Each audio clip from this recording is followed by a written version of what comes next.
Pai do Senhor, irmãos, vamos nos colocar em pé, fazer uma oração, agradecer ao Senhor por esse dia, pedir que Ele venha nos abençoar nesse estudo em nome de Jesus. Senhor, nosso Deus, te agradecemos por hoje. Queremos te pedir, Senhor, fala aos nossos corações através da tua palavra, nos purifica, Senhor. Limpa a nossa vida, Pai, todo qualquer mal possa impedir a tua presença em nosso meio. Possa impedir, Senhor, a tua bênção sobre a nossa vida através da tua palavra. Deus, que o Senhor possa abençoar aqueles que assistirem essa pregação, esse estudo gravado, aqueles que não podem realmente estar, Senhor, e possam estar participando agora em qualquer lugar, que tu venhas a nos falar, ministrar no coração de cada vida e no nosso também, para a glória do teu nome, Senhor amado, traz segurança, se alguém é caminho, abençoa os irmãos que estão trabalhando, os que não estão aqui porque não podem, porque estão trabalhando, ó Deus, toma nas tuas mãos cada vida, abençoa, Senhor, o trabalho com os adolescentes, com o diácono Sérgio, o Senhor capacita, Deus, a levar a tua palavra aos seus corações, ó Deus, nós amamos e agradecemos, Senhor, por tudo que o Senhor repreenda todo o mal, todo impedimento espiritual que vinha tentar atrapalhar o nosso entendimento, a nossa busca agora pela tua palavra, ó Deus, todo o cansaço sai, toda a preocupação, toda dor, em nome de Jesus, ó Deus, e que a tua presença, a tua voz fale em nossos corações nesta hora. Nós oramos e te agradecemos em nome de Jesus. Amém. Graças a Deus. Aleluia. Vamos para o nosso lugar. E os irmãos que decoraram os seus versículos podem recitar hoje em nome de Jesus, porque eu vou deixar o final para não esquecer. Amém. Quem foi que decorou? Ou se você quiser falar da semana passada também. Eu decorei da semana passada aqui. Está depositado aí? Já que não falei, pode falar. O versículo que eu decorei é de Romanos 10, do 9 ao. Ver se eu consigo dar a palavra do 9 ao 13. Diz assim: se você com sua boca confessar que Jesus Cristo é o Senhor e crer no seu coração que Deus o ressuscitou dentre os mortos, será salvo. Porque com o coração se crê para a justiça e com a boca se crê para a salvação. Como diz a Escritura, todo o que nele crê jamais será envergonhado. Não há diferença entre judeus e gentios, pois o mesmo Senhor é o Senhor de todos, que abençoa ricamente todo o que invoca. E todo aquele que invocar o nome do Senhor será abençoado. Amém. 10, 9 ao 13. Né? Diaconisa Érica. Levantou. Eu tinha preparado, mas acho que eu esqueci. Vamos lá, vai ser graça. Eu acho que eu decorei. Da Diaconisa Marina. Eu vou amor, eu sei que é isso. Eu passei muita peleia, eu não esqueci. Queimou muito os negócios. 10, 20, 9, 10. Ué, tá bem? 13, 14. Amanhã. Se com a tua boca confessares ao Senhor Jesus, como Senhor, no seu coração.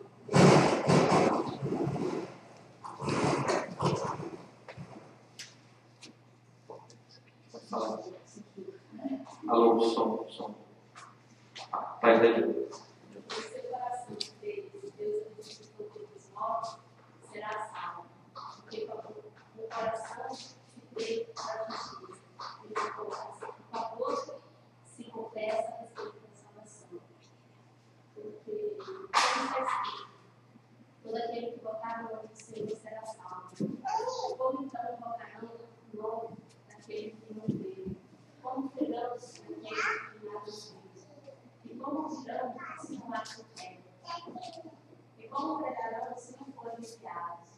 como está escrito, quão famosos são os aqueles que anunciam as coisas boas. Amém. Glória a Deus. Nós vamos ficar sem som atrás. Esse som atrás está chiando. Dá para ouvir bem? Amém. Então, já só aprende aqui ligado. Deixa eu ver depois o que é essa chiadeira. Mais algum irmão? Já? É mais claro? 25. Trabalhei. Quanto, irmão? 9,25. 9,25. Trabalhei meu povo, que não era meu povo, e a massa que não era massa. Oséias disse, né? Como disse o profeta Oséias. Mais alguém?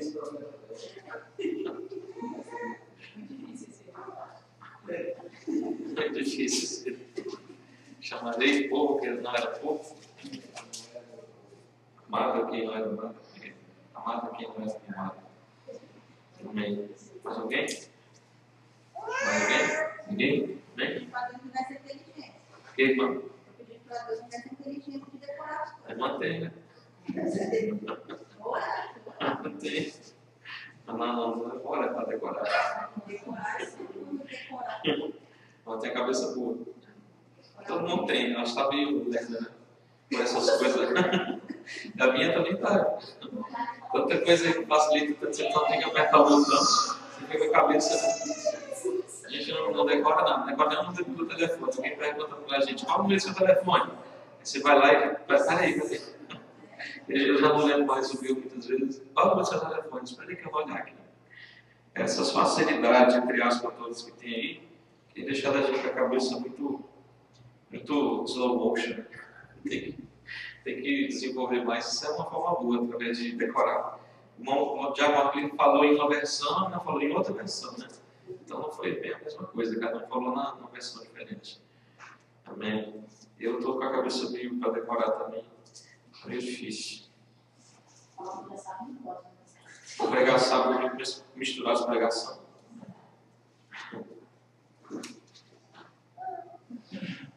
Vamos em Romanos capítulo 4. Nós já estudamos 1, 2 e 3. Vamos no capítulo 4. No capítulo 3, nós vimos ele falando sobre qual a vantagem do judeu sobre o não judeu. Né? Ele vem dizer que ninguém é justo. Aí ele fala que agora a justiça é por meio da fé. Né? Ninguém é justo, mas é uma forma de ser justificado através da fé em Jesus. Ele vai dar um exemplo de fé agora no capítulo 4, que foi Abraão, o primeiro e grande exemplo de fé. Abraão foi justificado pela fé, diz o título. Quando os irmãos leem o título da sua Bíblia, ou as divisões que tem dentro do capítulo, essas aí não estão na escrita original, né? Isso aí é só um título, dá para facilitar, divide-se o capítulo em vários subtítulos, para você ter um entendimento melhor do que está escrito ali. Mas isso aí não tem no original. Cada uma Bíblia, então, tem um título diferente. Né?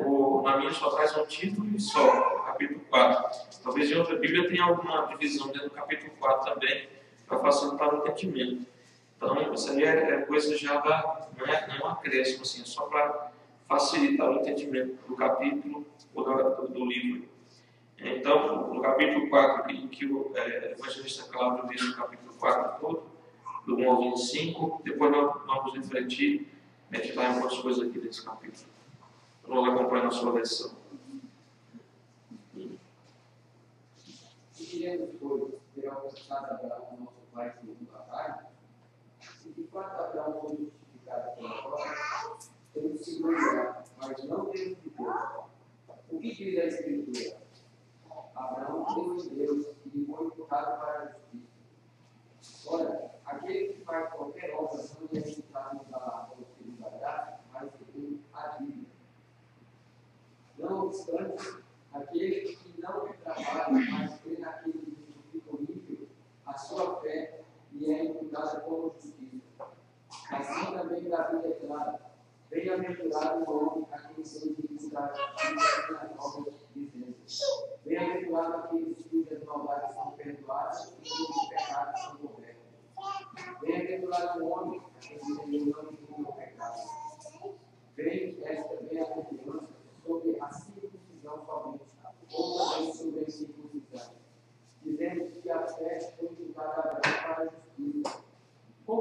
circuncidado?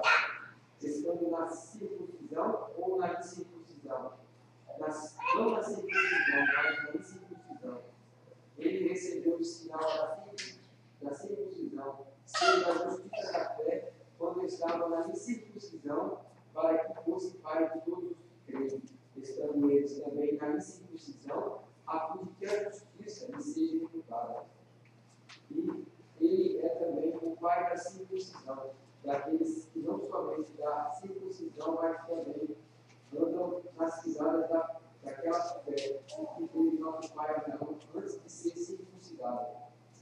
A promessa de que havia de ser herdeiro do mundo e não cumprida pela lei da Abraão, ou a sua posteridade, mas pela fé, pela justiça da fé. Pois se os que são da lei são herdeiros, logo a fé é vã e a promessa é aniquilada, porque a lei opera a ira, e onde a lei não há transgressão. Portanto, é pela fé que seja segundo a graça, para que seja segundo a graça, a fim de que a promessa seja firme a toda descendência, não somente a que é da lei, mas também a que é da fé, que fez Abraão, o qual é pai de todos nós. Como está escrito, o pai de muitas nações constituído, perante aquele no qual creu, a saber Deus que dividiu os povos, e chama aquele no qual creu, a saber Deus que vivifica os mortos, e chama a existência as coisas que não são como já se fosse, o qual em esperança criou outra esperança, que seria feito pai de muitas nações, conforme o que lhe fora dito, assim será a tua descendência. E não enfraqueceu na fé, nem atentou para o seu próprio corpo ao tecido, pois era já de quase 100 anos, nem tampouco para o acontecimento do ventre de Sara. Ele não duvidou da promessa de Deus, deixando-se levar pela incredulidade, mas foi fortificado na fé, dando glória a Deus, estando certíssimo de que o que ele tinha prometido também era poderoso para cumprir, pelo que isso lhe foi imputado para a justiça. Ora, não só por causa dele está escrito que ele fosse levado em conta, mas também por nossa causa, a quem há de ser imputado a nós, os que cremos naquele que dentre os mortos ressuscitou a Jesus nosso Senhor. Ele foi entregue por nossos pecados e ressurgiu para a nossa justificação. Amém. Amém. Então, nós todos, ninguém é justo, né? Mesmo todos sendo injustos, os judeus possuem alguma vantagem sobre os não-judeus, porém, não trazia justiça plena para eles. A justiça, ela é por meio da fé, né? E agora o exemplo de fé, que é Abraão, que é chamado de pai da fé, né? E aqui diz que nós somos filhos de Abraão, quando vivemos segundo a fé também, né? Dizem no começo, no versículo 2, se de fato Abraão foi justificado pelas obras, ele tem do que se gloriar, mas não diante de Deus. Então, os judeus, eles acreditavam, eles falavam que Abraão ele havia sido justificado pela lei, né? Mas nem lei havia no tempo dele, né? Ele não tinha como praticar a lei. Ali aquelas palavras de Deus não eram como lei para ele ainda, porque não tinham sido colocados como lei. Deus dava direção para ele, ele decidia a direção que Deus dava, mas isso era feito pela fé. Deus não punha aquilo, ele decidia, ele seguia, ele ia, né? Deus só dava a sugestão e ele obedecia. E por isso que ele diz assim: se de fato Abraão foi edificado pelas obras, ele tem do que se gloriar, mas não adianta, mas não diante de Deus. Essas obras, a princípio, quando Paulo fala sobre essas obras aqui, ele está falando das obras da lei, né? Ritos, sacrifícios, práticas de mandamentos, tudo aquilo que existia dentro da lei. Então, quando ele fala de obras, ele fala dessas práticas de ritos, sacrifícios, práticas de mandamentos, tudo aquilo que eles vieram fazer depois do tempo da lei. Não simplesmente boas obras, né? Dizer assim, vou fazer essa obra aqui, vou fazer isso, aquilo, porque eu creio que que Deus vai me abençoar por isso. Ele fala de obras em relação à prática de lei, prática de rito, de sacrifícios e tudo mais, dessas coisas, ofertas e essas coisas diante de Deus. Isso nem existia ainda diante daquele tempo. Ele fazia quando ele apresentava um sacrifício a Deus, era uma coisa pessoal e voluntária, porque nem sobre sacrifício Deus havia estabelecido ainda uma norma, uma regra. Eles faziam do jeito deles, de coração. Depois Deus foi estabelecendo as coisas conforme veio o povo, veio Moisés, um povo grande, aquele povo que ele queria separar para ele, determinou até como se deveria praticar os ritos, os sacrifícios, as ofertas que eles faziam ao Senhor. Então, Abraão não tem como ser um cumpridor de obras, ele era, na verdade, um homem que vivia pela fé. Ele ouvia a voz de Deus, ele recebia a direção de Deus, e ele pela sua fé, sem imposição, ele seguia, ele caminhava, ele vivia, ele praticava aquilo que Deus falava para ele. Pode ver que Deus nunca obrigou ele a nada. Deus sempre teve momentos de desânimo na vida dele, teve momentos em que ele pensou que não ia acontecer, porque não era todo dia que Deus falava com ele também. Só em alguns momentos da história, naqueles 25 anos, que Deus veio falar pessoalmente com Abraão, ali, através da voz. Teve vezes que veio de forma corpórea, através de Deus se manifestando em forma de carne, até como homens que vieram ali, Deus estava no meio, o anjo do Senhor, alguma coisa assim. E Abraão, em alguns momentos, ele teve essa visitação, mas ele não tinha uma Bíblia, ele não tinha lei, ele não tinha nada disso, ele seguia pela fé, ele ouvindo a direção de Deus e seguindo a Deus. E em momentos que ele estava muito fraco e desanimado, aí Deus veio e falou com ele. Deus veio e falou de uma forma especial com ele, para que a fé dele fosse levantada novamente. E ele decidia crer. Ele poderia simplesmente, mesmo ouvindo a voz de Deus, parar, desistir, desanimar. Mas quando Deus vinha e falava com ele, a fé dele era fortalecida. E ele continuava na sua busca, na sua caminhada, mesmo sem saber quando chegaria a promessa, quando aconteceria aquilo que Deus estava falando. Por isso que diz aí, quando nós lemos, que Abraão, com toda a esperança, no versículo 18, do capítulo 4, Abraão, contra toda a esperança, em esperança creu, tornando-se assim pai de muitas nações, como foi dito a seu respeito. Assim será a sua descendência, muitas nações. Sem se enfraquecer na fé, reconheceu que o seu corpo já estava sem vitalidade, pois já contava cerca de 100 anos de idade. Também o ventre de Sara já estava sem vigor. Mesmo assim, não duvidou, nem foi incrédulo em relação à promessa. Acabou a bateria.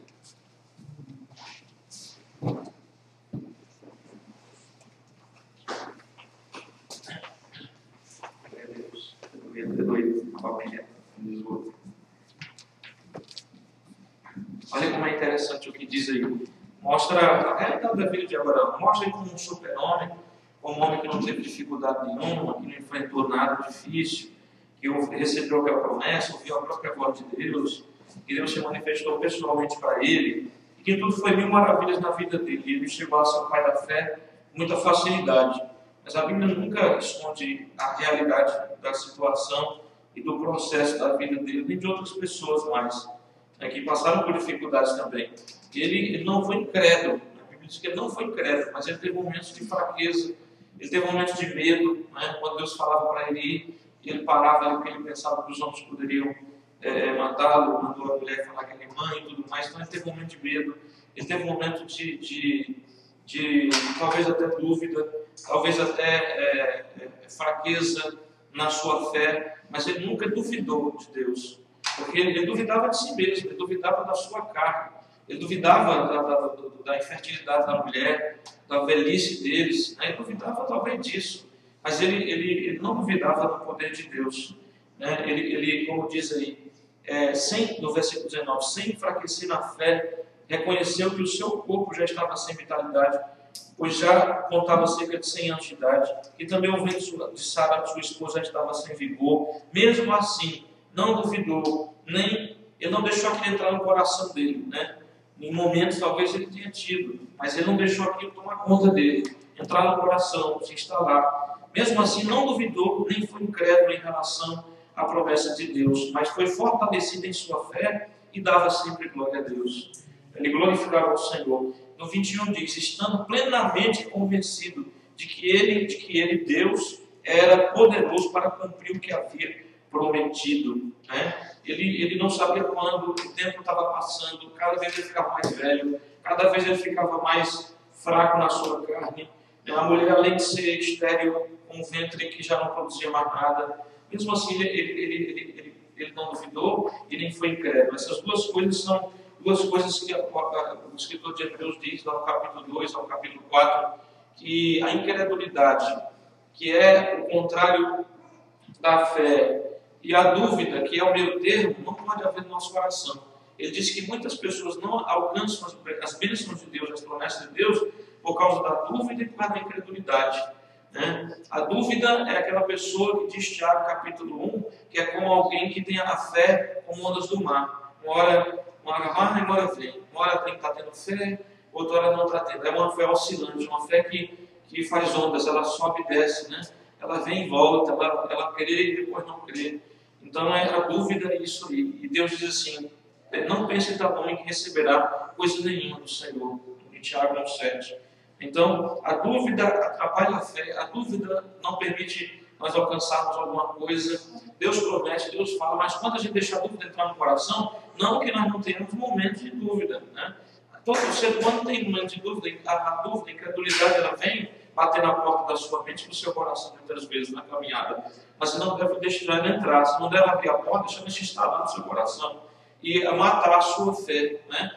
Ter aquele momento ali, né, de fraqueza na fé, é normal, é do ser humano isso. Porém, você tem que repreender aquilo, tem que se fortalecer pela palavra, tem que dar ouvido à voz de Deus, não pode ficar dando ouvido à voz da dúvida, da fraqueza, do meio termo, né, da incredulidade, expulsar aquilo lá, porque Deus sempre vem com a sua voz falando. Talvez ele não venha hoje pessoalmente mais, ele não venha hoje mais falando diretamente com a gente através da sua voz, mas ele fala através da palavra dele, ele fala através dos irmãos, ele fala através da família, ele fala através de uma reportagem na televisão. A gente vê ali a palavra de Deus se cumprindo. Então sempre Deus está falando para quê? Para levantar nossa fé, para nos fazer continuar caminhando, dando glória a Deus. Não aconteceu ainda, mais glória a Deus. A minha fé não vai decair por isso. E ele diz aqui que Abraão estava plenamente convencido de que Deus era poderoso para cumprir o que havia prometido. Tanto é que você vai ver, né, Deus se revelando a Abraão, e Abraão também chamando Deus de El Shaddai, né, o El Shaddai, o Deus Todo-Poderoso, aquele para o qual não tem nada que ele não possa fazer. Por isso que aqui também mais uma vez confirma, estando plenamente convencido de que ele era poderoso para cumprir o que havia prometido. Então, o nosso Deus é o El Shaddai também. Ele se manifestou assim para Abraão. Por quê? Porque a promessa era algo impossível, era algo que não tinha lógica humana. Um homem de 100 anos, uma mulher de 90, a mulher ainda estéril, o homem já não era mais de nada, não é como um homem para produzir filho. E Deus falou: você vai gerar, você vai produzir um filho de vocês. E ele falava assim: só esse Deus tem que ser todo poderoso para fazer isso. Ele tem que quebrar todas as regras e a lógica para poder fazer isso acontecer. E eu creio que ele pode, né? Abraão determinava assim no seu coração. Tudo é contrário, a lógica diz que não, mas ele pode. Se ele quiser, ele pode. Porque ele foi quem fez todas as coisas, ele fez a minha estrutura, ele foi quem criou a vida, ele é quem me dá o fôlego. Então, se ele quiser, ele pode fazer. Tudo é contrário, mas ele pode fazer. Então, glória a Deus por isso. Se ele falou que vai fazer, eu creio que ele vai fazer. Aí Abraão continuava na sua caminhada de fé, até que Deus cumpriu a promessa quando ele foi aprovado. Porque você vai ver que os 25 anos daquele tempo, na verdade seria 10, né? Mas nos 10 anos, Abraão, ouvindo a sua mulher, vai lá e tem um relacionamento com a sua escrava e gera o Ismael. Não era da vontade de Deus. Aí depois, o que isso fez? Retardou a bênção em 15 anos mais. Na verdade, Deus estava pronto para cumprir a promessa em 10 anos. Mas ele retardou a bênção do Senhor quando ele quis ajudar Deus, quando ele quis fazer pela sua força, né? Ele teve o seu entendimento daquilo que Deus tinha falado, e Deus tinha falado que iria fazer. Ele estava falando: então, quem sabe, né? Ela vai lá, ela vai ter um filho sobre os meus joelhos. Era uma prática das mulheres naquela época para dizer que o filho era dela através de outra mulher. Ela ficava por baixo, a mulher deitava por cima, e ela sustentava ali a mulher, ela como se estivesse sofrendo junto. Tem até uns filmes que mostram desse jeito aí. Ela tem o filho sobre os joelhos, né? Ela ficava deitada por baixo, a mulher grávida ficava por cima, era como se fosse uma barriga de aluguel. E, só que o material era da mulher mesmo. Hoje se pega o material do homem, da mulher e introduz numa barriga, né? E naquela época não, era a própria mulher, mas ela era um simbolismo de que aquela gestação era da própria mulher que não podia ter filho. Quando a mulher que estava com a barriga alugada lá, de aluguel, ela ficava sobre os joelhos daquela mulher que não podia ter. Ela ajudava, ele passava passando aquela dor também daquele parto, e depois aquele filho era como se fosse dela.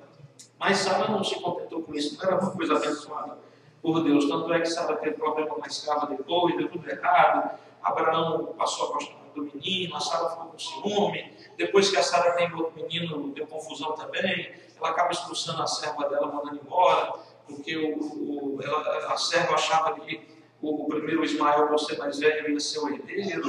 Foi uma confusão, só deu problema e dá problema até hoje.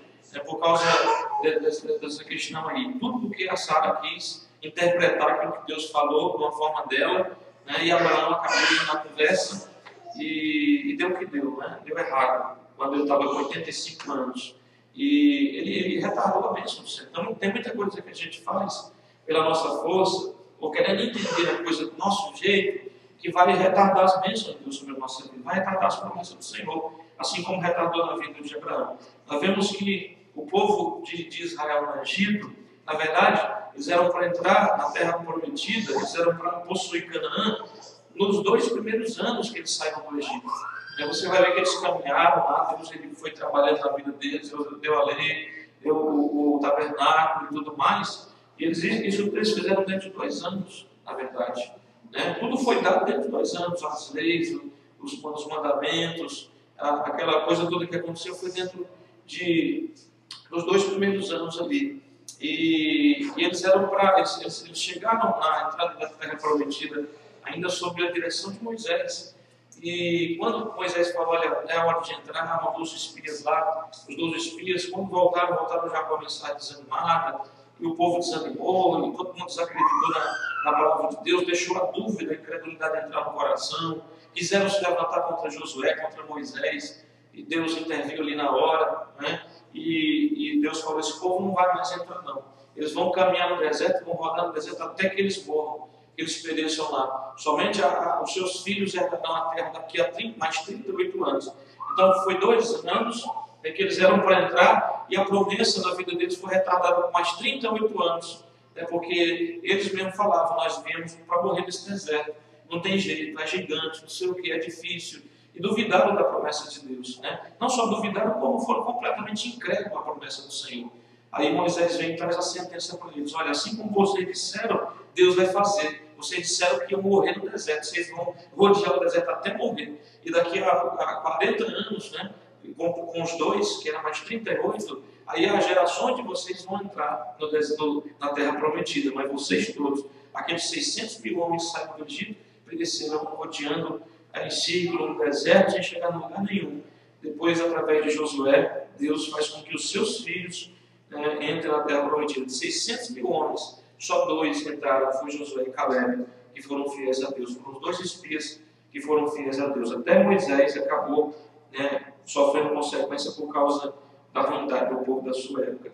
Então, nós temos que ter cuidado, porque a bênção pode ser retardada quando nós duvidamos ou completamente desacreditamos. E não só retardada, ela pode até ser cancelada, né, conforme o nosso coração crê ou não. Então a fé é algo muito importante. Aí vai falando, segundo o pensamento das pessoas, eles pensavam em obras como ritos, sacrifícios, práticas de mandamentos, mas as obras de Abraão para Deus foram muito além disso aí. Foram obras de fé, né? Não foram obras de lei, foram obras de fé. Essas obras onde ele continuava, onde ele acreditava, quando ele ia lá e estava disposto a oferecer seu filho. Tudo isso são as obras que Deus quer, mas as obras não de lei, não de rito, não de sacrifício só, mas obras de fé, né? Obras de fé. Tanto é que a Bíblia diz que para Deus ele prefere muito mais o obedecer do que o sacrificar, né? Quando Deus falou para ele, vai lá e entrega o seu filho, ele obedeceu, ele foi lá e estava disposto pela fé a dar o seu filho, porque a Bíblia diz que ele cria que Deus era poderoso até para dar vida de novo ao seu filho, caso ele tivesse que degolar o seu filho e queimar o seu filho. Então, as obras de Abraão são as obras de fé, as obras que Tiago fala, né? As obras que Paulo também fala delas aqui um pouco meio ocultamente aqui, meio, né, falando mais sobre fé, mas a gente vê que ele trata sobre obras da fé também. Então, Deus não quer obras assim religiosas, obras ritualísticas, obras assim de sacrifício, de troca, de barganha. Deus quer obras de fé, né? Ele quer obras de fé. Essas obras são as que Deus quer. Obras que são feitas com generosidade, com coração, com vontade, com bom gosto, com alegria, com deleite, né? As obras da busca, da oração, as obras quando nós fazemos alguma coisa por alguém. Essas obras é que Deus quer nas nossas vidas hoje, para a glória do seu santo nome. Não obras de prática de lei. Legalismo. Deus não quer um povo legalista, Deus quer um povo livre e que sirva Ele por amor e por fidelidade, né? Porque Ele nos amou primeiro, eu falo aqui no capítulo 5, nós vamos ver depois. Então, para o pensamento do judeu, obra era isso, obras da lei, obras de rito, de sacrifício, de prática de mandamento, né? De oferendas, de ofertas. Mas Deus, quando pensa em obras, Ele pensa em obras de fé, né? No versículo 7 diz assim, no versículo 7, como são felizes aqueles que têm suas transgressões perdoadas, cujos pecados são apagados. Como é feliz aquele a quem o Senhor não atribui culpa. Mas isso aqui é uma coisa que Davi, ele falou nos Salmos, mas ele falava de algo que não existia ainda. Ele falava e as pessoas nem entendiam no seu tempo, porque pecado naquela época não era apagado, não era perdoado assim no sentido de ser apagado, de não ser mais atribuído à pessoa. O pecado era coberto só. E ele já profetizava, ele mesmo falou, Deus ele quer muito mais do que oferta, sacrifício, um coração voluntário quebrantado, um espírito reto, né? Deus quer obediência, não quer carneiro, sangue de bode, ele quer um coração que ame ele. E Davi profetizava, na verdade, já falava sobre algo que viria ainda, ele nem falava sobre algo do seu tempo, ele falava sobre algo que viria ainda, ele já estava falando aqui sobre o sacrifício de Jesus, esse sacrifício que quando Deus perdoa a transgressão, ele apaga. Esse sacrifício que quando Deus perdoa o pecado, ele aniquila aquela dívida, aquela culpa, ele não atribui mais a culpa à pessoa. Então ele falava já de algo que viria. Quando ele falou isso, as pessoas nem entendiam direito sobre o que ele estava falando. Mas como não atribui mais o pecado, não haver mais nem lembrança, ser completamente apagado, como? Porque o entendimento deles era que o pecado era coberto, né? Através do sacrifício, do sangue de bode, do sangue de animais. O sacrifício era apenas a ira de Deus era só ali aplacada por um momento, através daquele sacrifício. Mas se a pessoa pecasse, o que acontecia? Deus ele atribuía à pessoa aquele pecado e os outros, né? Os outros que estavam encobertos através do pecado que a pessoa praticava e não buscava o perdão de Deus, então ele pagava por aquilo e Deus ainda trazia à tona tudo que estava para trás, né? Porque ele só estava coberto, só estava ali coberto por aquele sangue provisório, que não era o sangue ainda perdoador de Cristo, o sangue perfeito. Então, ele falava sobre algo que viria ainda, quando ele fala não só cantando, mas profetizando, através do salmo.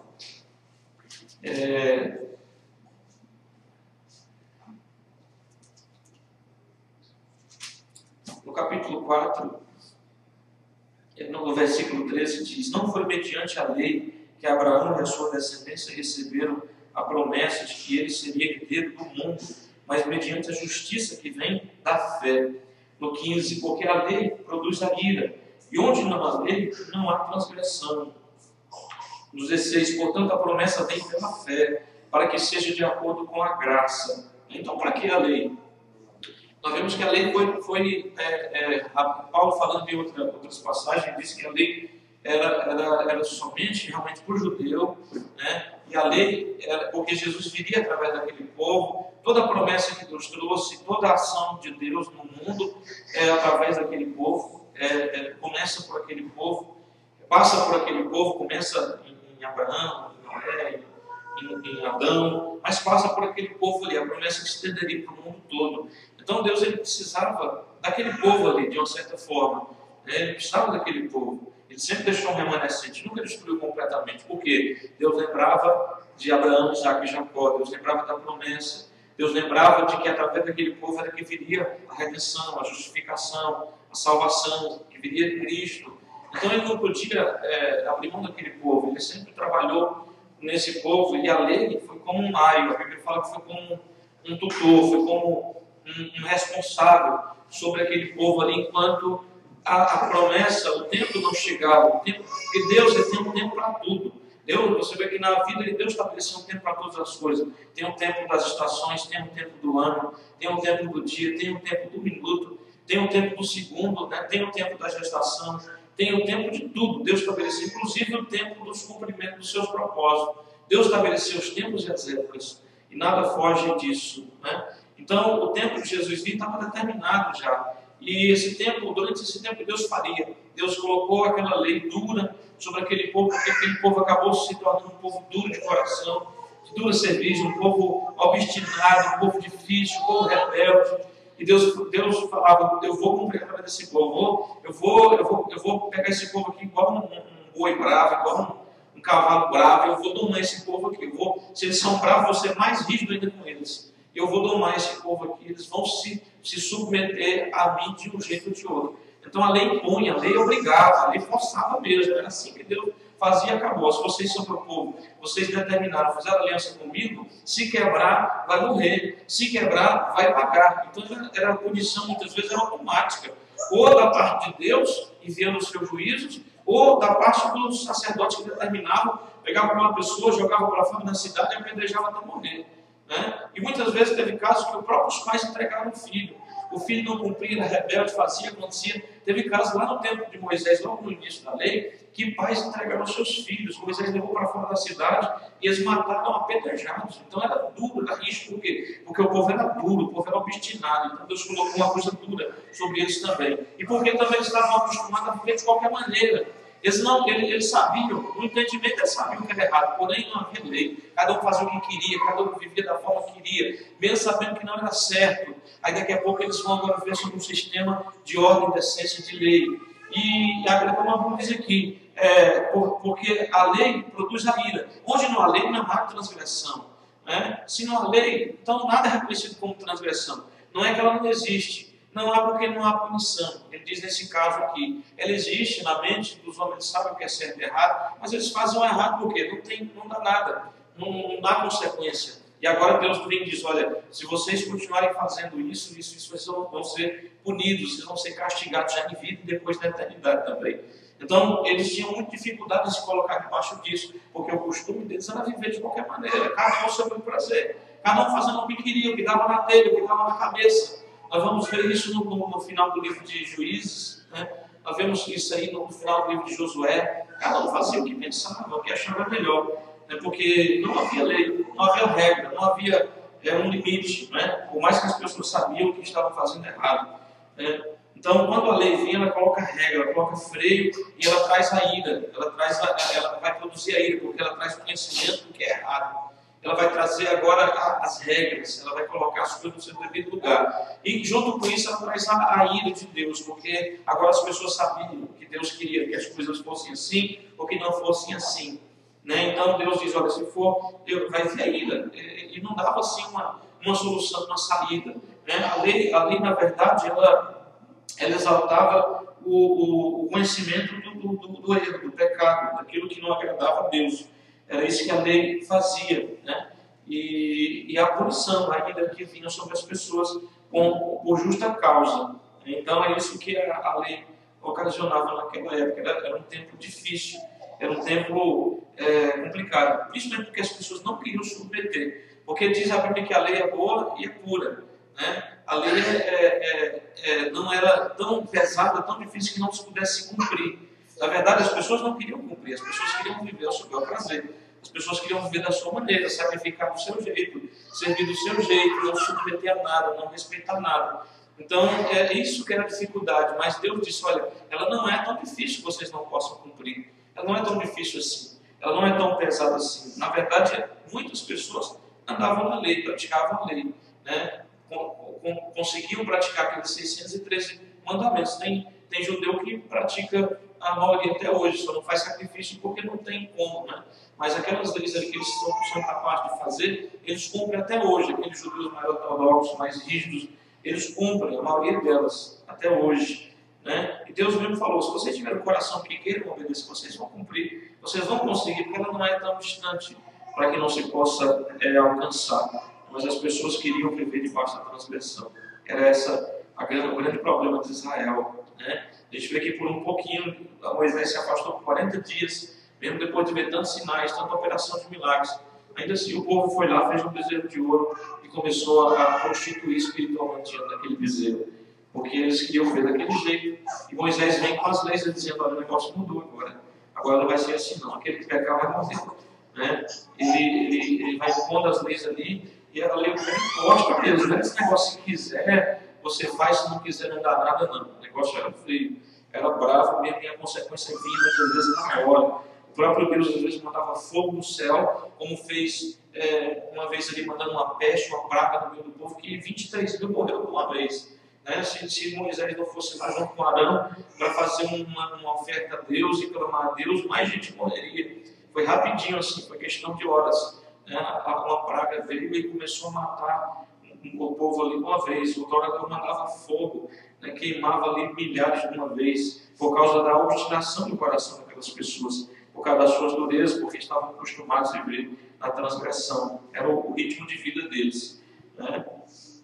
E agora nós estamos vivendo, no 16 diz: portanto a promessa vem pela fé, para que seja de acordo com a graça, né, que já não é mais dura como a lei, né? Porém há leis também na graça, né? Só que não por obrigação, por imposição. A pessoa que vive na graça tem que viver voluntariamente, por amor, não por obrigação, não por força, não por violência, mas pelo Espírito Santo de Deus, por amor à palavra, viver como Abraão, viver pela fé, né? Que amava a Deus, que obedecia a Deus, mesmo sem ver, sem entender muita coisa, mas havia promessas, ele sabia que tinha uma recompensa, né? Tinha aquele Deus verdadeiro que ele estava conhecendo ali, havia um final, havia uma promessa para as gerações dele, né? Então ele via que tinha um resultado final. Ele não servia só por aquilo, né?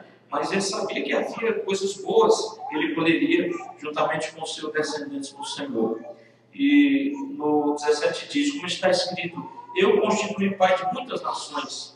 Ele é o nosso pai aos olhos de Deus, em quem creu, o Deus que dá vida aos mortos e chama à existência coisas que não existem como se existissem. Então, os judeus não paravam para observar isso, era fácil. Eles entenderiam a igreja, eles entenderiam a abertura da fé para todos os outros povos, se eles parassem só para prestar atenção no que Deus falou para Abraão, na promessa que Deus fez a Abraão: de ti farei nascer várias nações, de ti, né, através de ti abençoarei muitas nações, e de ti sairão muitas nações.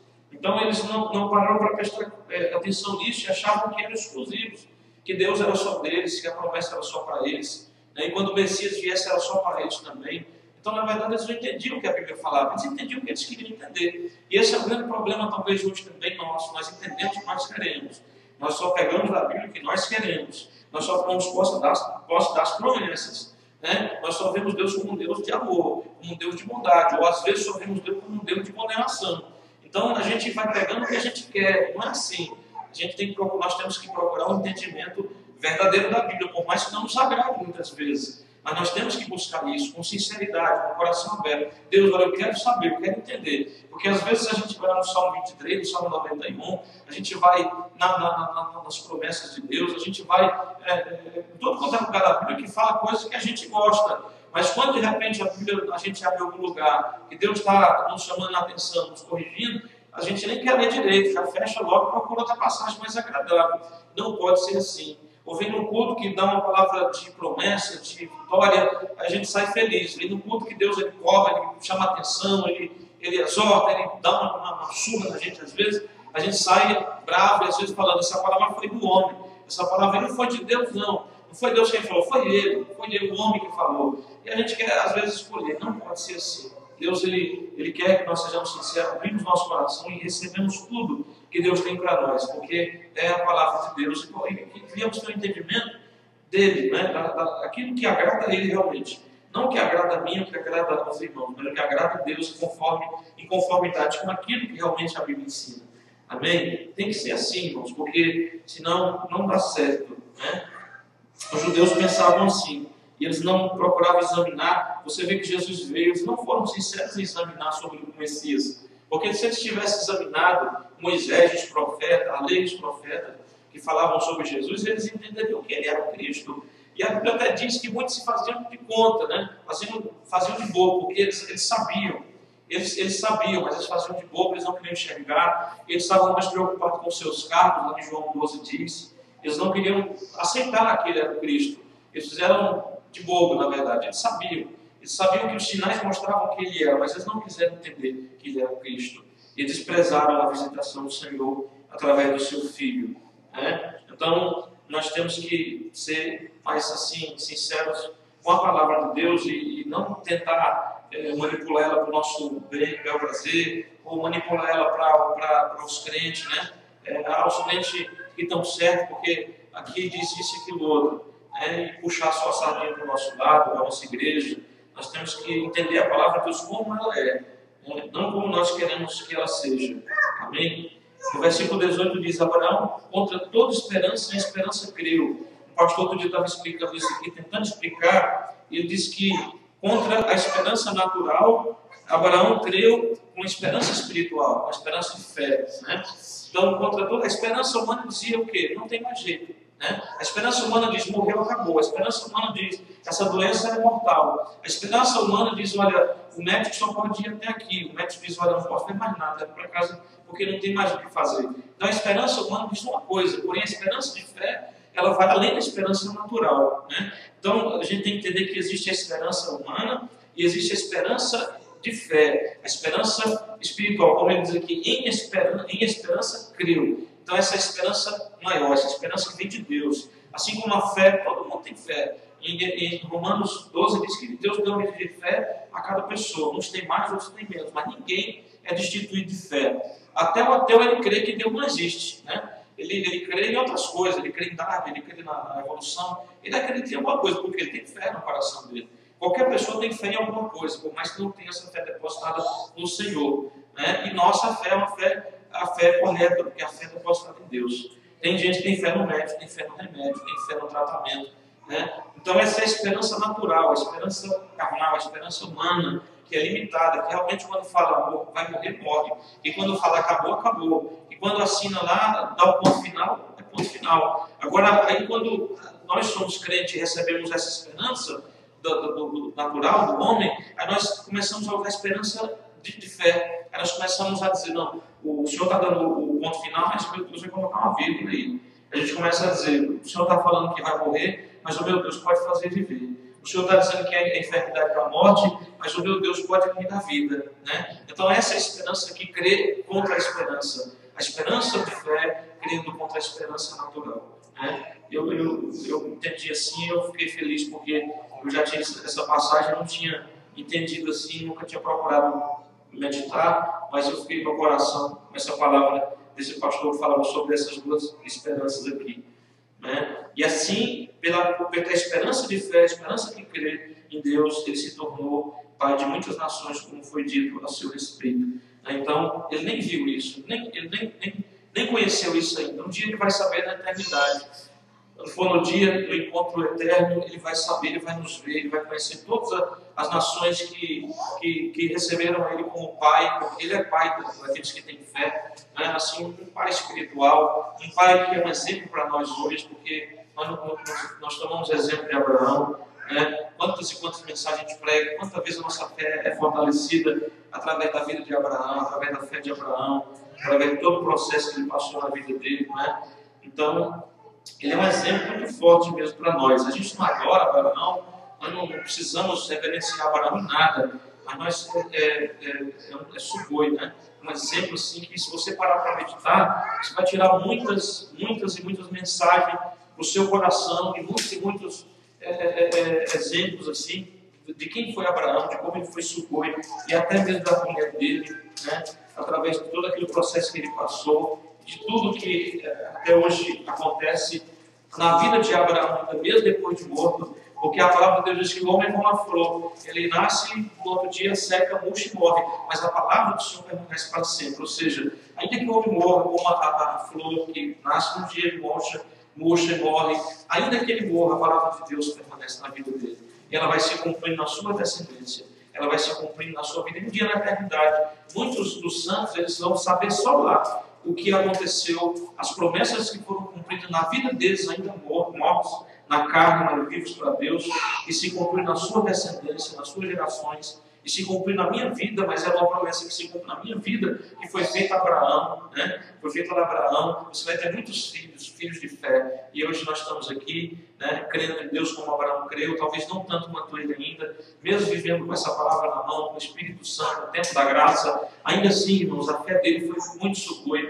talvez muito maior do que a nossa ainda, mesmo com toda a dificuldade que ele tinha, ele ainda creu muito mais do que nós. Então, vivendo nesse tempo agora, irmãos, nós temos que olhar para Abraão e dizer, eu tenho que crer como ele creu, talvez até mais, porque eu tenho a palavra, eu tenho o Espírito Santo, eu vivo no tempo da graça, né? Eu sou filho de Abraão pela fé, né? Então eu tenho que crer muito mais do que eu tenho crido.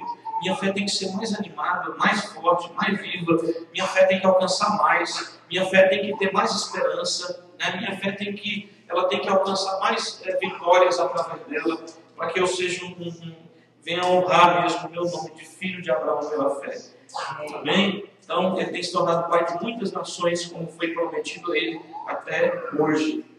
No versículo 19, diz, sem se enfraquecer na fé, reconheceu que o seu corpo, esse aqui a gente já leu, no versículo 25, ele foi entregue à morte por nossos pecados e ressuscitado para nossa justificação. Falando aqui agora de Jesus, né?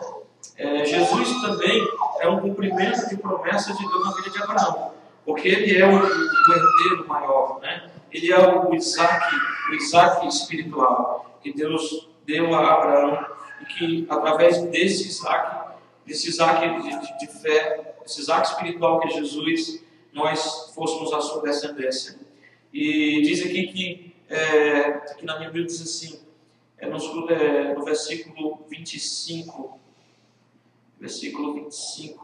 ele foi entregue à morte por nossos pecados e ressuscitado para nossa justificação. Jesus morreu para nos perdoar nossos pecados e ressuscitou para que fosse justificado. E nesse momento em que nós estamos em Cristo, é que nós somos feitos filhos de Abraão e filhos da fé. Aí, através da sua fé, ele teve paz e alegria, e é o que nós recebemos também. No capítulo 5 diz, tendo sido, pois, justificados pela fé, temos paz com Deus por nosso Senhor Jesus Cristo. O 2 e o 3 e o 4 para fazer um comentário aqui. Por meio de quem obtivemos acesso pela fé a esta graça, na qual agora estamos firmes e nos gloriamos na esperança da glória de Deus. Não só isso, mas também nos gloriamos nas tribulações, porque sabemos que a tribulação produz perseverança. A perseverança, um caráter aprovado, na sua versão talvez um pouco diferente. E o caráter aprovado, esperança, né? Perseverança, aqui diz, né? Nos gloriamos nas tribulações, porque sabemos que a tribulação produz perseverança, a perseverança, um caráter aprovado, e o caráter aprovado, a esperança. E a esperança não se decepciona, porque Deus derramou o seu amor em nossos corações por meio do Espírito Santo que Ele nos concedeu. Então, Paulo vem dizer aqui, eles podiam falar assim, irmãos, no versículo 1, tendo sido justificados pela fé, temos paz com Deus por nosso Senhor Jesus, por meio de quem obtivemos acesso pela fé a essa graça na qual agora estamos firmes e nos gloriamos. Então, eles falavam assim porque aquele povo daquela época, eles eram um povo muito mais firmes. Eles eram um povo assim, quando eles abraçavam a fé em Jesus, eles eram um povo assim, muito praticante, né? Eles não tomavam como, no começo talvez até como uma religião, né? Era religiosamente aquela firmeza, aquela prática, aquela busca pela fé, mas isso ia se transformando em algo natural, espiritual na vida deles. Só que como eles já vinham dessa prática de mandamento e tudo mais, aqueles que eram realmente fiéis, que não vinham de aparência, quando esse povo se convertia, eles faziam a mesma coisa em Cristo e mais, porque eles sentiam a presença do Espírito Santo, eles recebiam o batismo, eles recebiam os dons, né? Então eles eram assim, muito praticantes, porque eles aprendiam em Cristo Jesus, através de Jesus, tendo o esclarecimento da lei e vivendo agora sobre o mandamento, sobre o Evangelho, né? Então eles se pegavam firme mesmo com Jesus, eles não ficavam de brincadeira, né? Eles tinham temor, eles tinham reverência, eles tinham amor, né? Porque eles eram ensinados que não era só temor e medo e medo de ira, medo de condenação. Que eles tinham que amar Jesus, que eles tinham que servir voluntariamente, que eles tinham que ter um coração dedicado, deleitoso do Senhor. Então eles se apegavam firmemente nisso. Eles eram muito praticantes. Então, quando Paulo falava assim, ele falava não por falar, ele falava porque era uma coisa real na vida deles. Era uma coisa real. Eles tinham essa prática forte mesmo assim, do cristianismo. Eles tentavam levar para outros, a igreja crescia. Eles eram firmes na tribulação, como ele diz aqui. Eles não abandonavam Cristo quando eles eram perseguidos. Às vezes, alguns eram martirizados entre eles. Às vezes, tinham que fugir para outros lugares. E a Bíblia diz que quando eles iam passando, eles iam anunciando o Evangelho. Fosse obreiro, fosse irmão. Eles viviam assim. Então, eles eram crentes assim, que supera muito a gente hoje. Supera muito mesmo. Pela dificuldade, pelos recursos, pelas tribulações que eles tinham que enfrentar. Então, quando Paulo falava disso aqui, ele falava com muita propriedade, não só por falar, como se fosse uma palavra só para encher livro, encher carta, né? Ele falava de certeza. E ele dizia, no versículo 3, não só isso, mas também nos gloriamos nas tribulações. Nos gloriamos, estamos firmes na esperança, mas nos gloriamos também nas tribulações. Né? Então, aqui diz assim, o cristão pode regozijar-se, nos gloriamos nas tribulações, não por causa delas, mas nelas. Paulo não propõe um conceito mórbido de vida, mas uma atitude alegre e triunfante. Né? Então, ele vem falando aqui que nós nos gloriamos nas tribulações. É diferente. Às vezes a pessoa pensa assim, irmão, dá glória a Deus pela tribulação, dá glória a Deus pela enfermidade, dá glória a Deus pela miséria. Se Deus permitiu assim, irmão, dá glória a Deus. Né? Serve a Deus com fidelidade. Aí, mesmo na tribulação, mesmo por causa disso. Né? Então, ele vem nos mostrar aqui que não é para dar glória a Deus pela tribulação, não é para dar glória a Deus pela doença, não é para dar glória a Deus pela vida difícil. Deus não quer isso para nós. Ele vem dizer aqui que nós devemos nos gloriar na esperança, mas nos gloriar também nas tribulações. Não pelas tribulações, nas tribulações, no meio delas. Mesmo estando passando por tribulação, mesmo estando passando por doença, mesmo estando passando por dificuldade financeira, ainda assim nos gloriarmos no Senhor. Ainda assim sermos alegres, né? Expressarmos nossa adoração ao Senhor, mesmo estando em meio a esses momentos aí. Amém? Então, ele não está dizendo aqui para gloriar a Deus pela tribulação, ou pela doença, ou pela dificuldade, mas na tribulação, na dificuldade. Mesmo no meio disso, mesmo você caminhando sobre as águas, as ondas jogando você de um lado para o outro, o vento soprando, o seu barco sendo lançado, você tendo tirado de dentro, ainda assim, diz ele, gloria a Deus nisso aí. Né? Dá glória a Deus nesse meio, dentro da fornalha, no meio dos leões, né? Não pelos leões. Oh Deus, obrigado por estar aqui entre os leões. Né? O leão falou, Deus, obrigado por esse alimento também. Né? Então, o entendimento é esse. Se alguém falar assim, você puder depois explicar para a pessoa de como é que é o entendimento na verdade, porque tem gente dando glória a Deus pela doença. Deus, obrigado por essa doença, ainda que eu morra, Senhor, mas eu sei que você é levado para a glória. Né? Senhor, muito obrigado por estar passando dificuldade, por não ter o que comer. Obrigado, Senhor, porque eu estou passando nessa miséria mesmo. Deus não quer que eu olhe desse jeito, isso é uma oração errada, né? Eu tenho que dizer assim, Deus, ainda que eu passe por essa situação, eu creio, peço que o Senhor venha melhorar isso, mas ainda nessa situação, se o Senhor tem permitido, glória a Deus por isso. Glória a Deus por estar passando por essa situação que o Senhor está permitindo. Né? Glória a Deus, eu estou dando glória ao Senhor, mesmo no meio disso tudo aqui. Mas, Senhor, eu sei que o Senhor tem melhor para a minha vida. Hoje está assim, mas amanhã vai melhorar, em nome de Jesus. Né? Senhor, eu estou doente, louvado seja o teu nome. Não pela doença, mas o teu nome seja louvado. Eu creio que o Senhor vai me curar, em nome de Jesus. Eu repreendo essa enfermidade, vou embora, mando lá para as costas do diabo, lá em nome de Jesus. Na minha vida, não, né? Não é nem enfermidade, porque quando você fala de enfermidade, você está tomando posse. Você tem que falar essa enfermidade. A gente tem o costume até tomar posse, né? Ô pastor, olha aqui por minha dor de cabeça, olha aqui por minha doença, olha aqui, Senhor, ô pastor, por causa da minha dor, do meu problema, né? Esse problema, essa enfermidade. A gente tem que dizer assim, porque a gente já está se desfazendo, a gente já está dizendo, não é meu não, é do diabo lá, meu não, né? E eu estou abrindo mão, em nome de Jesus. Não vou mandar para o irmão, mas quero que isso suma na minha vida, em nome de Jesus.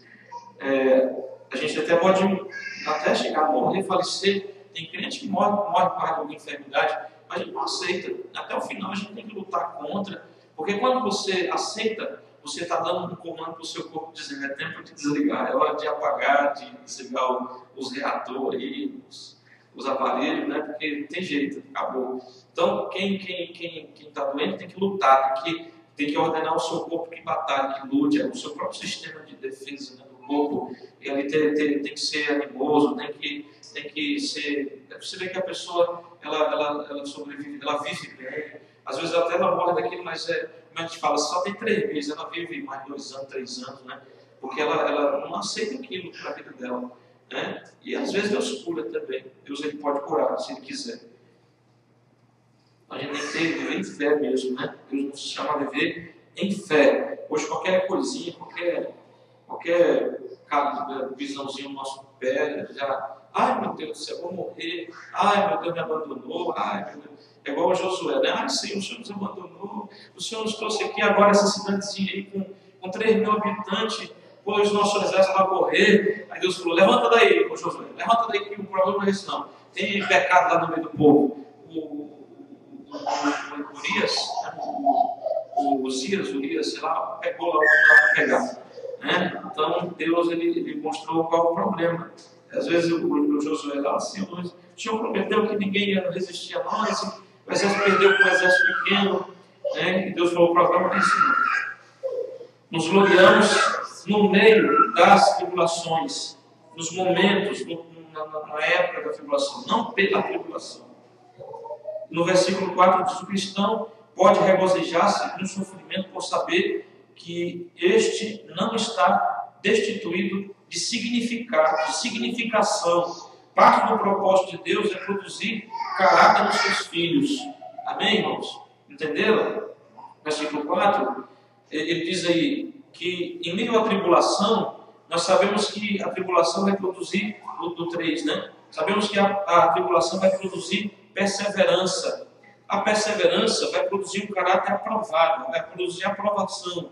E o caráter aprovado vai produzir esperança. E a esperança não nos decepciona, né? Ele está dizendo: Deus ele vai fazer uma coisa, Deus não vai nos deixar decepcionar, Ele vai honrar a nossa fé, Ele vai honrar a nossa glorificação no meio da tribulação. Ele vai nos honrar, né, quando nós vamos sendo moldados conforme a sua vontade, tendo um caráter aperfeiçoado, aprovado. Então ele vem mostrar aqui, irmãos, que Paulo explicando que a tribulação, entre outros propósitos de Deus, um dos propósitos é produzir caráter aprovado, amém? No ser humano, o crente.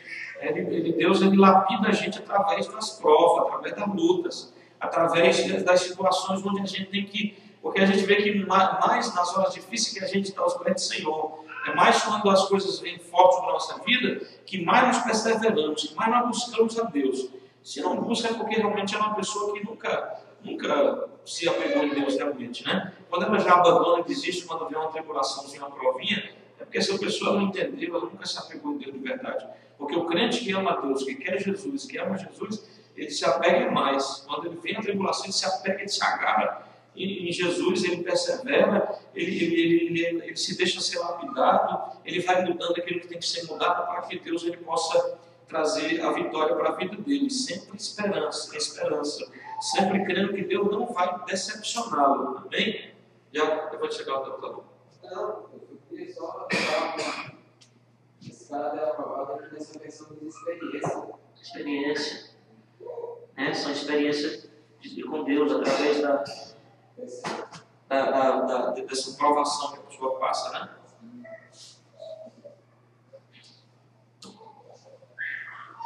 É isso aí que a tribulação quer trazer para nós, como diz na outra versão, experiência, né? Nessa versão, caráter aprovado, esperança e experiências com Deus realmente, né? Porque a gente vai vendo a fé que crê, ela vai sempre alcançando, ela vai vendo vitórias na vida. Porque tem gente, irmãos, que está na igreja, mas ele acredita no pastor, a fé dele está na igreja em si, está no pastor, está em outras coisas, está na nação, está no dinheiro, está numa pessoa que ele pode recorrer. Ele nunca lembra de buscar Deus. Passa situações de tribulação na vida, mas aquela pessoa confia na oração do pastor, mas ele mesmo às vezes não ora, ele não tem a sua vida de oração com Deus. Ele não vai aos pés do Senhor e já apresenta ali a Deus, e ele sendo o principal interessado de ter a vitória naquela situação. E às vezes a coisa não acontece, ele ainda reclama e fala que Deus não fez nada. Mas por quê? Porque quem estava orando é o pastor, quem estava orando era só a igreja. Ele estava depositando a fé dele em alguém que ele pôde recorrer. Ele nunca procurou colocar a fé dele primeiramente em Deus. Ainda que precisasse de ajuda em oração dos outros, que fosse buscar. Mas tem gente, irmãos, na igreja que só confia no homem. A fé, ele tem fé, mas a fé dele é no homem. A fé dele é na instituição religiosa.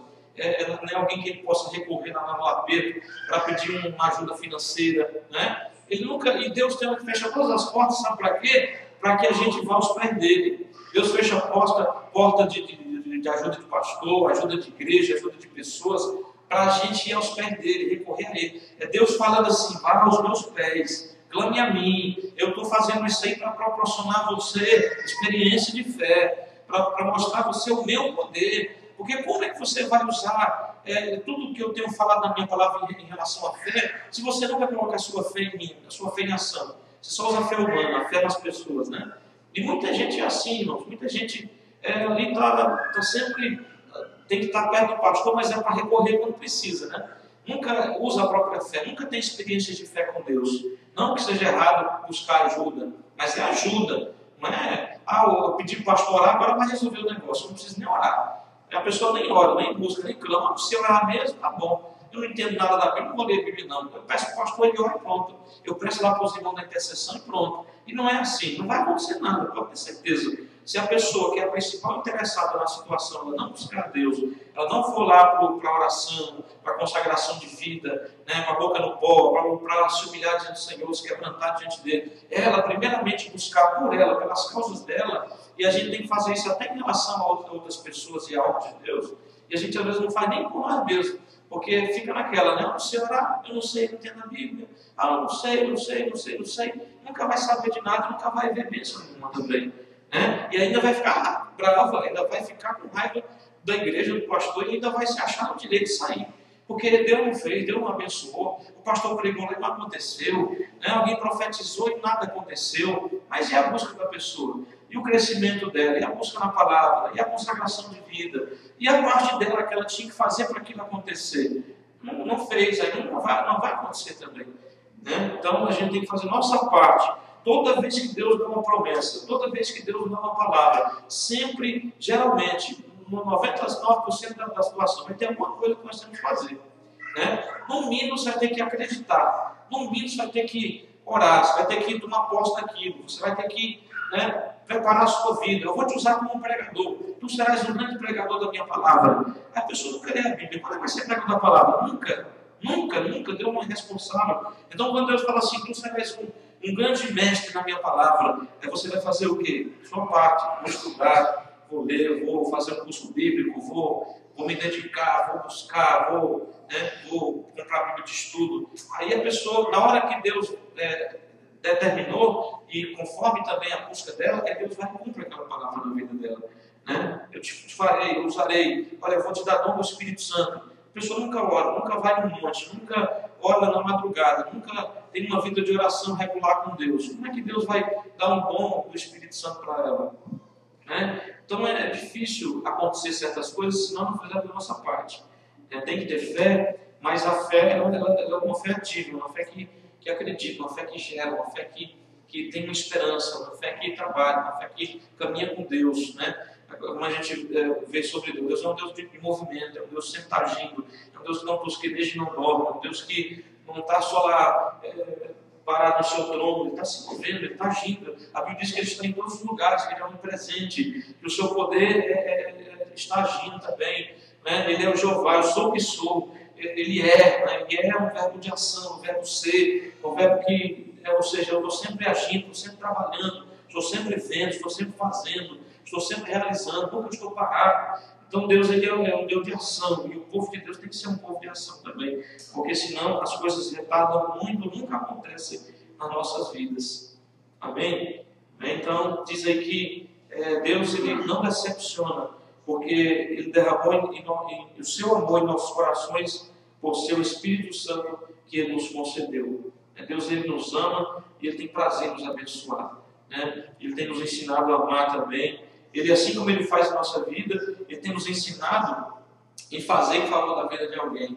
Coisas humanas, coisas possíveis, coisas que nós podemos fazer, repartir, falar, ajudar, aconselhar. Então, assim como ele não nos decepciona porque nos ama, Ele vai cumprir essa esperança e Ele vai nos ajudar, nos abençoar, porque nos ama. Ele também quer, por esse amor derramado em nossos corações, que nós possamos ajudar a fazer, amar as pessoas, e fazer na vida das pessoas também, assim como Deus tem feito nas nossas vidas. No versículo 7 diz, dificilmente, do 6 em diante, vamos fazer uma leitura aqui rápida, do 6 ao 11, só para nós terminarmos esse pedacinho aqui. Eu queria que a Japonesa Marina lesse do 6 ao 12. Porque quando nós trabalhamos escravos, dificilmente ele entenderia como justo, pois poderá ser que não alguém se anime, mas Deus prova o seu próprio amor para conosco, pelo fato de ter Cristo morrido por nós, sendo nós ainda pecadores.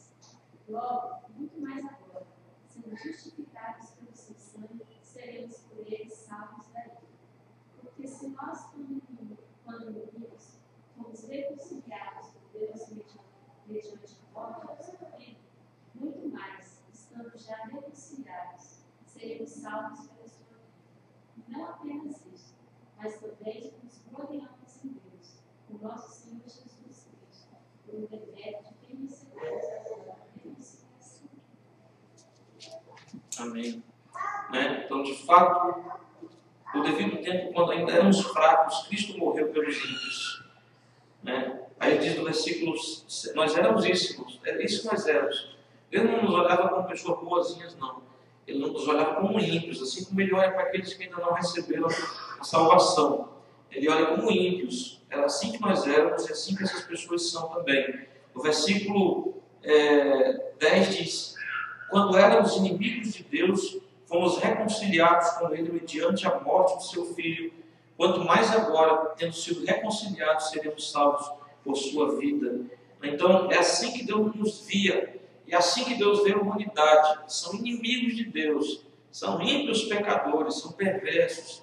São pessoas que estão longe, são pessoas más. É assim que Deus olha, irmãos. Deus não nos olha como outra coisa, inimigos. É assim que Deus nos olha. É assim que Ele diz claramente assim. Éramos inimigos de Deus e foi nos dada a oportunidade de sermos reconciliados. Na Bíblia diz assim, o homem é inimigo de Deus e não o contrário. Por isso, não o contrário, que não é Deus que é inimigo do homem, é o homem que se tornou inimigo de Deus e quer se manter como inimigo de Deus. Por isso, a hostilidade precisa ser eliminada do homem para que se efetue a reconciliação. Deus tomou a iniciativa ao reconciliar-nos com Ele, mediante a morte do seu Filho. Reconciliar é pôr fim à hostilidade, é relacionar-se de perto, através do termo justificar. Então, quando nós vimos para Cristo, nós éramos isso, inimigos de Deus, pessoas completamente ímpias, pessoas sem esperança, se não fosse a misericórdia dele, através de ele, que era o prejudicado, oferecer a reconciliação. Reconciliação, como ele diz aqui, é pôr fim à hostilidade, à inimizade. A inimizade que era nossa, não era de Deus. Não é Deus que é inimigo do homem. Não é Deus que é mau, não é Deus que é ruim, não é Deus que quer ver o homem sofrer. É o homem que sofre, é o homem que é mau, é o homem que é ruim, é o homem que é inimigo. Deus é santo. Mas Ele tem oferecido justificação, essa reconciliação. Essa reconciliação é o primeiro passo para a justificação, que leva a um compromisso, a um relacionamento com Deus, um relacionamento de amizade, de regozijo, de pai para filho, filho para pai.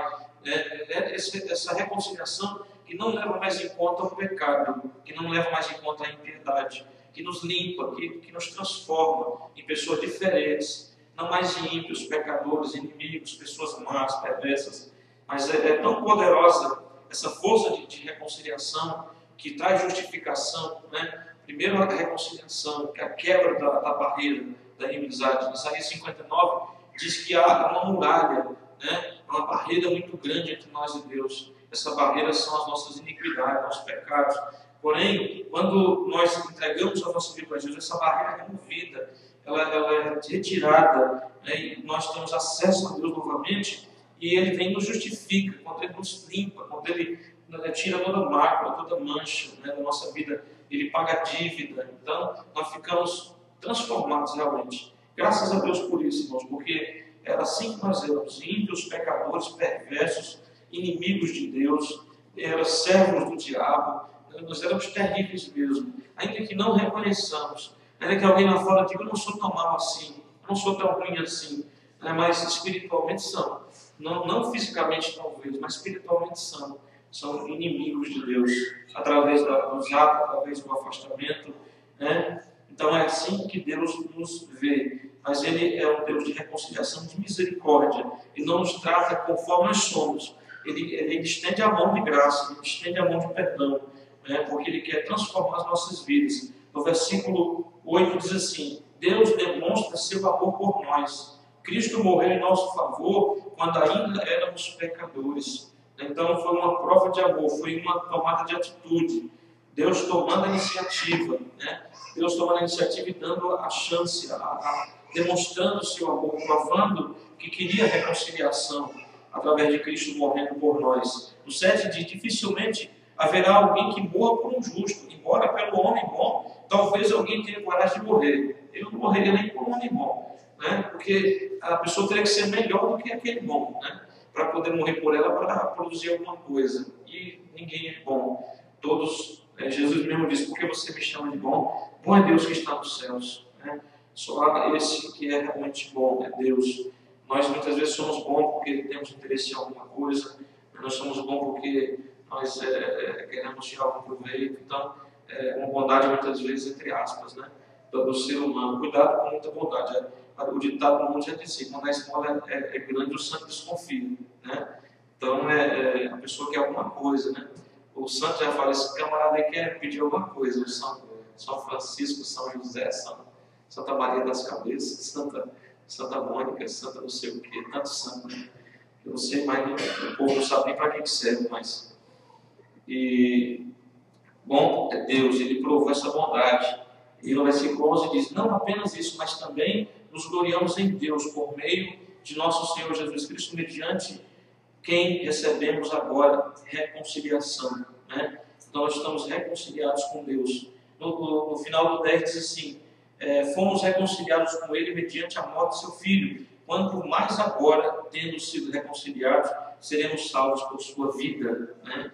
Jesus está vivo para sempre, e sempre Ele vivo ali intercede em nosso favor diante de Deus, né? Por isso que é por sua vida agora, por sua morte, fomos reconciliados e por sua vida seremos salvos, né? Seremos salvos no sentido de ser levados para a eternidade, ser participantes da vida eterna, né? Graças a Deus, nosso Senhor é vivo, Ele intercede por nós, porque Ele está vivo, assentado à destra do Pai. Amém? Que Deus nos abençoe e possa falar no nosso coração através da sua palavra, em nome de Jesus. Diga, irmão. Esse versículo aqui 8, onde fala que Cristo morreu em nosso favor quando ainda éramos pecadores. Eu já assim, ouvi muito, né? Ouvi essa frase aqui. E essa frase, ela justifica a vida da Igreja Católica, como assim, que eles falam que Cristo já lavou os nossos pecados. Essa frase que eles usam como fundamento de viver em pecado, porque eu analisando assim, a Igreja Católica, né, os católicos, eles então vivem em pecado, né? E esse versículo aqui, será que eles entraram assim, fundamentaram a religiosidade deles, a religião deles? Eles, em certa parte, fala bastante depois no versículo 12 em diante, vai falar sobre isso aí. Falando que Cristo, Adão pecou, o pecado passou para todos, depois Cristo veio através da sua morte, ele justifica as pessoas. Mas nós vamos vendo aqui nessa tradução, dizendo, Cristo, a dádiva pela graça de um só homem, Jesus Cristo transbordou para muitos, né? Então não é para todos, é para muitos. Por que não para todos? Porque é para quem aceita. Tem que aceitar. Não é que Jesus foi lá, morreu, isso já vale para todo mundo. Vale no sentido de ser capaz de alcançar todo mundo. Mas para que alcance alguém, tem que ser aceito. E depois de ser aceito, tem que se viver debaixo daquilo que Cristo estabeleceu, que é o Evangelho. Se a pessoa não vive debaixo do Evangelho, por mais que ela até aceitou, confessou, como um dos irmãos no começo aqui, em Romanos 10, né, que se confessarmos com a boca, cremos com o coração que Jesus é o Senhor, que Ele ressuscitou dos mortos, seremos salvos, isso é só uma fase, é só o começo, né? Isso ninguém pode pegar isso aí também, como eles podem pegar isso aqui e falar, não, está aqui, ó.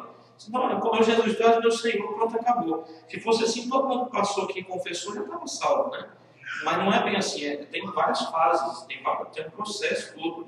Então a pessoa tem que seguir esse processo. Se ela não se coloca debaixo desse processo de Cristo, do Evangelho, ela não tem salvação. Ela não está reconciliada, porque a pessoa reconciliada, ela tem paz com Deus. Como diz aqui no título do capítulo 5 na minha Bíblia. Ela tem paz e alegria, né? Porque ela vive debaixo de reconciliação, não é só aquele momento, é sempre. Ela tem o direito de se reconciliar, porque essa não tinha força. Ela vivia escrava do pecado. E agora ela está livre, vai mostrar do 12 em diante. E Cristo quebra as cadeias, Cristo liberta. Então ela pode viver reconciliada com Deus, sem ser escrava do pecado mais. Isso é um processo que vai durar a vida toda. É por isso que Jesus falou, aquele que perseverar até o fim será salvo. Perseverar em quê? Perseverar em quê? Vivendo debaixo do Evangelho, vivendo debaixo dessa reconciliação, vivendo em justiça diante de Deus, não pela justiça própria, mas porque foi justificado pelo sangue de Jesus. Então, se a pessoa só pensa assim, não, Jesus morreu, e o sacrifício dele já é válido para todo mundo, e já justifica todo mundo, ela está enganada, e ela pode se perder no final, né? Porque ela tem que viver debaixo do Evangelho. Não é fácil, o Evangelho, às vezes, ele é mais difícil que o Velho Testamento. Você vai ver que o Evangelho não é fácil. Os mandamentos de Jesus são difíceis, né? São difíceis de cumprir, a gente só consegue cumprir pelo Espírito de Deus. Se não for pelo Espírito de Deus, tem coisa que o Evangelho, o Novo Testamento, é muito mais difícil para cumprir do que o Velho. Talvez fosse mais fácil viver naquela religiosidade, né? Pecou, vai lá, pega um carneiro lá, é R$1.000. Não tem nada não, mas pelo menos vai pagar meu pecado. Aí cumpre meu pecado, vai lá, bezerrinho, morre lá no meu lugar, pronto. Já está feito. Era tudo assim, a pessoa pensava assim, vou pecar, mas depois eu vou lá, por exemplo, um carneiro lá, uma oferta, mata e pronto. Deus vai aplacar meu pecado, o bichinho morre no meu lugar. Né? Não pode ser mais assim. As pessoas pensavam assim. E muita gente ainda pensa assim hoje. Se eu pecar, depois eu vou lá, peço perdão a Jesus e pronto, acabou. Mas se ele disse, não, a Bíblia fala que só perdão já há arrependimento. E quem determina isso não é eu, nem é uma pessoa, é Deus, porque Ele conhece o coração. E ele sabe se a pessoa vai sair dali, no outro dia vai continuar praticando a mesma coisa. Então, se não houver arrependimento sincero, não vai haver perdão. A pessoa vai estar se enganando porque ela vai lá, pratica a semana toda tudo que ela quer, ela vem no culto fim de semana, sim, olha, não foi mal aí, Senhor, olha, eu pisei na bola, não sei o que lá, Senhor, eu me purifiquei pelo sangue de Jesus, porque o sangue tem poder mesmo, mas isso não quer dizer que vai ser só assim. Deus conhece o coração. Ele vê se a pessoa tem intenção de continuar no erro, ou se ela está realmente arrependida, quer força para mudar de vida, Deus dá força, ela muda de vida, não pratica mais, porque arrependimento é mudança de comportamento, e conversão é mudança de direção. Né? Se arrependeu, ela não pratica mais. Né? Se converteu, ela não vai mais naquele rumo que ela estava indo. Ela segue nos passos do Senhor. Né? Não é fácil. Não é moleza, é difícil, é luta, é batalha. Seguir Cristo, por mais que tenha toda a ajuda que a gente tenha, é difícil viver nesse mundo para Deus, é difícil demais. Né? Mas a gente vê que a Bíblia não falou que foi fácil para Abraão, foi difícil para ele, só que ele confiava no Senhor, colocou a fé em Deus, seguiu e ele alcançou a vitória. Então, se nós fizermos a mesma coisa, mesmo dizendo para Deus, Deus está difícil, Deus, olha, está difícil aqui nessa área, Deus, olha, eu estou passando por isso, por aquilo, Deus não vai recriminar ninguém por isso, Ele vai ajudar, né? Ele vai ajudar e dar força para você seguir em frente e vencer em nome de Jesus. Amém? Então não vamos querer parecer super-homem, eu sou infalível, não tenho dificuldade, sendo que a gente sabe que tem. Nós temos as dificuldades, mas não devemos deixar intimidar por elas ou ser levado por elas e clamar a Deus, apresentar com sinceridade, às vezes pedir ajuda até do pastor em oração. Aí sim, né? Você está orando, lutando, pedir ajuda, pedir aconselhamento, mas não se deixar levar por aquilo, mas também não mostrar uma aparência só de super crente, que não tem dificuldade nenhuma, está tudo mil maravilhas, né? E ser sincero diante do Senhor, porque é isso aí que nos faz ser heróis da fé também, que nos faz ser praticantes da palavra de Deus. Amém? Vamos ficar de pé e vamos agradecer ao Senhor, que Deus possa nos ensinar melhor e nos ajudar, né? Porque falar é bom, é bonito, é fácil, né? É muito mais fácil do que praticar, né? A prática é o dia a dia, é lá fora, é na vida, nas nossas dificuldades que nós conhecemos de Deus também, e é aí que nós devemos aplicar tudo que nós temos aprendido. Amém? Com muita força, perseverança, porque Deus é conosco, né? Clame a Deus, e olha, a força está pouca, então receba mais, né? Espírito Santo me ajuda, Ele vem e fortalece. Vamos ser humildes, né?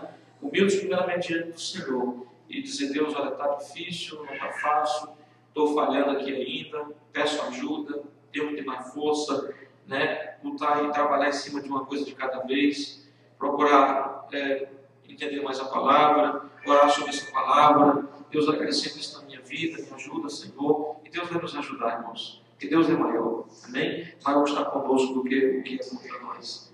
Senhor, obrigado por esse estudo bíblico, abençoa as nossas vidas, Senhor, leve em paz, abençoa cada irmão, abençoa cada irmã, que o Senhor venha falar mais aos nossos corações, que nós possamos, Senhor, ó Deus, nos espelhar, ó Deus, na vida de Abraão, na vida de servos fiéis ao Senhor, que lutaram, que não escondidos, Senhor, as lutas, dificuldades que eles passaram, mas eles decidiram crer, acreditar, confiar, se apegar em Deus, e assim venceram, Senhor. Nós possamos, como filhos de Abraão pela fé, viver em esperança de fé, viver, Senhor Deus, em reconciliação, em transformação de vida, viver, Senhor, libertos, justificados para a glória do Teu nome, para que um dia nós sejamos glorificados, Senhor.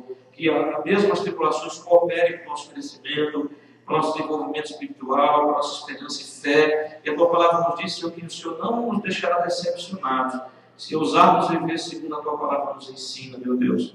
Nos ajude, Senhor. Tira do nosso coração toda e qualquer soberba humana, toda e qualquer dificuldade, toda e qualquer fraqueza oculta. Em nome de Jesus, para nos dê força, capacitação e vitória. Para a glória do Teu nome, possamos estar fortes e na força do Teu amor, Senhor. Levar, Senhor, também Tua palavra, Tua esperança, Tua ajuda para aqueles que estão mais fracos do que nós. Nós oramos e Te agradecemos no nome de Jesus. Amém. Graças a Deus. Deus nos abençoe. Comente sobre uma parte do Senhor e diga para ele aí, creia, irmão. Creia no teu coração. Deus abençoe. Creia contra a esperança, pela esperança de fé.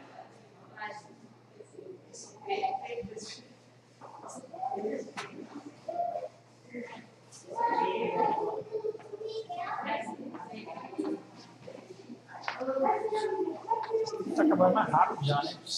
Vai acabar mais rápido. Tem um dedo mais.